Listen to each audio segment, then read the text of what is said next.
Good morning, everybody. Uber Lady Charlotte here, and it is very early in the morning, as you can tell by my voice.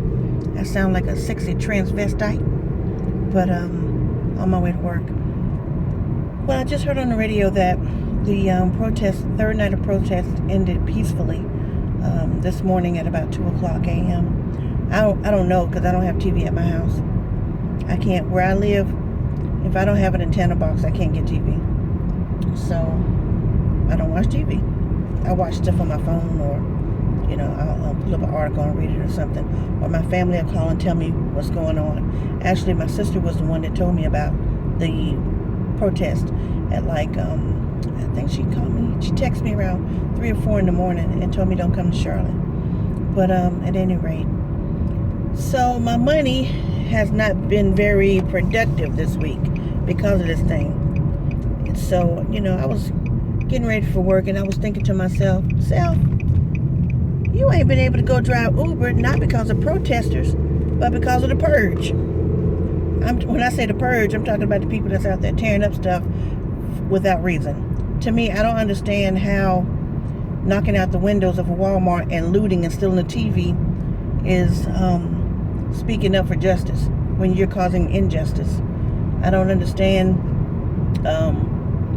how beating up people and robbing people during this time is fighting for justice. Yeah, I also saw a news report yesterday at work where it said that whenever you watch, people being killed in the street in front of you, it causes post-traumatic stress disorder, like it does in the military. I don't know, because I've never been to the military. But, and then when you're constantly faced with injustice, that it would also cause post-traumatic stress syndrome, thereby causing other effects. People just kind of do what they want to do. They feel pinned down or held back. And I think that can affect everybody. I don't think you have to be a specific race to be affected by PTSD. It's just murder and senseless death and killings and robbery and injustice, I think, would have that effect on everybody. But fact still remains, this whole thing is having an effect on me. Financially. So for people who can't go to work at night, who depend on Uber or Lyft totally, they can't go to work. Meaning you're affecting their household, their financial status, and things like that. And I also just read online where this riot, I'm not going to call it riot, I'm sorry, where this protest is happening in Charlotte. Now it's got people, it's bleeding out into neighborhoods. When I say bleeding, it's got people not wanting to talk to other people. Because I heard a discussion at work yesterday I did not take part in, and I knew it was going to escalate and be ugly. But they were having this conversation, and next thing you know, voices were raised. They weren't arguing, but one person wanted to talk over the other person, and I'm glad they knew when to walk away. But now we're talking about something that has been going on for years and years and years. Not saying that it's right. It's just now the cover has been snatched off the bed, and you can see everything for what it is due to social media. Before this, things happened and nobody would even mention it. News coverage wouldn't get to it. It wasn't deemed important enough. But now, with everybody having access to cell phones and social media, there's very little that is left undiscovered. But now that is the case, we see the ugliness, really out there. A lot of people live in a world of rainbows and butterflies, and y'all hear me say that a lot.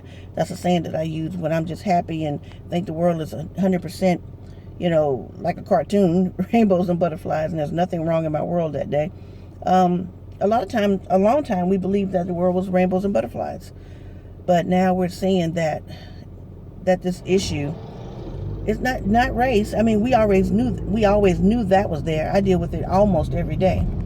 I've gotten used to it. I shouldn't get used to it, but it's sad when you become numb to it and you just keep on pushing on. But I can't change the people that I deal with. The people I come in contact with. I still treat them with respect and dignity, and as long as they treat me with respect in my face, then we're good. You may not like me, but you have to respect me. But this thing here, I really feel like, I'm trapped in by the Purge. because I don't know who's protesting and who's angry. So, or who's an opportunist, you know. So tonight I'm going out. I'm going out, and I'm not going to be afraid. I'm just going to get out there. But I'm telling you what, somebody jumped in front of my car. I watch too many horror movies. Somebody jumped in front of my car like they did on that highway when they overtook the highway, I-85, coming up to my house. Roadkill, 10 points each, because had I been there, but I was asleep, but had I been out there Ubering and I'm coming up the highway and I see hundreds of people jumping over the wall or coming and stopping traffic on the highway, I would have been scared, and I would have hit and killed people. I'm just being honest. I would have hit and killed people because I would have been thinking the purge is coming. They purging us, or it's a zombie apocalypse. You know what I'm saying? I watch too many horror movies, but you just can't assume everybody gonna stop and do what's right, because it wouldn't have happened. It wouldn't have happened. So anyway, I'm gonna go, and I'm gonna go out there in the purge tonight, and I'm gonna drive. All right. Good morning, guys, and I'll talk to you later.